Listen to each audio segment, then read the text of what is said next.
how can singing bring about healing to the world?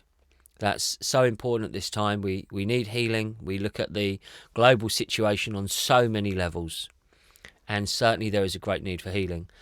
Well, it's said that in the ancient times that man was governed not by law but by music. This is what Plato stated.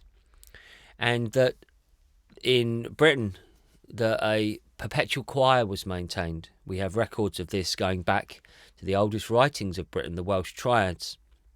That at certain places, a choir, a perpetual choir, people took it in turns to sing sacred songs and to resonate that vibration into the energy channels of the earth, into the energy lines of the earth. So I've been very fortunate in my life to have spent time at sacred sites with some of the key people who've brought about this understanding.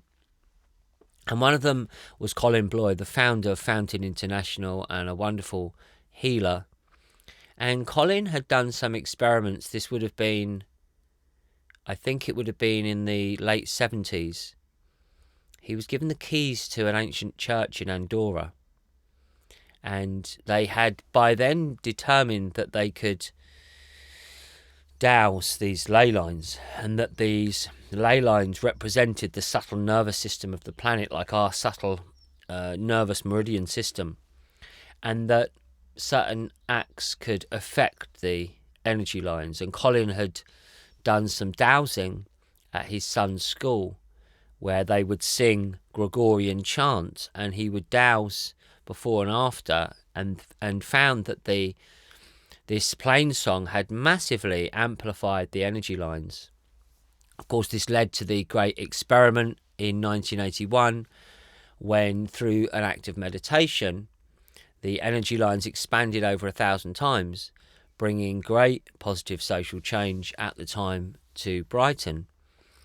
And you can learn more about that story if you want to. Just look it up. There's a wonderful video that we made. Look up Fountain International and you'll find that.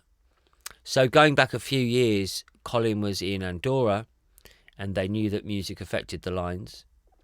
So they did an experiment, and he knew that the Gregorian playing chart had worked. So they had I don't know what it would have been, a tape machine, or they might have had a record player, I don't know what it was, but they played music. And there was a small group of people there. And they found that this Gregorian playing chart had amplified the lines considerably. And then they played another piece of music, which was from Jesus Christ Superstar. And it was the bit where Jesus goes into Jerusalem and there's great rejoicing. And it had been Colin had really liked this piece of music. And the lines had amplified even more. And he thought, that's astonishing. Surely the Gregorian plain chant has some encoded frequencies within it that is going to be so powerful. And this rock opera had expanded the lines more. So he said, I tell you what, why don't we all be here in a state of pure love? And the lines expanded even more.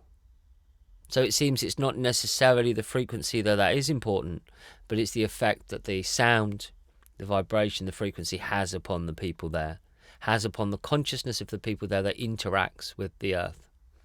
So I've travelled in Australia and I've met with the indigenous people there and witnessed their sound ceremonies, witnessed how by creating a sacred place, lighting the sacred fire, being in a circle, they were able to resonate very powerful intentions into the earth. And this was the practice of the perpetual choirs, to bring about through this vibrational energy this expansion. You drop the pebble into the pond and the ripples move out.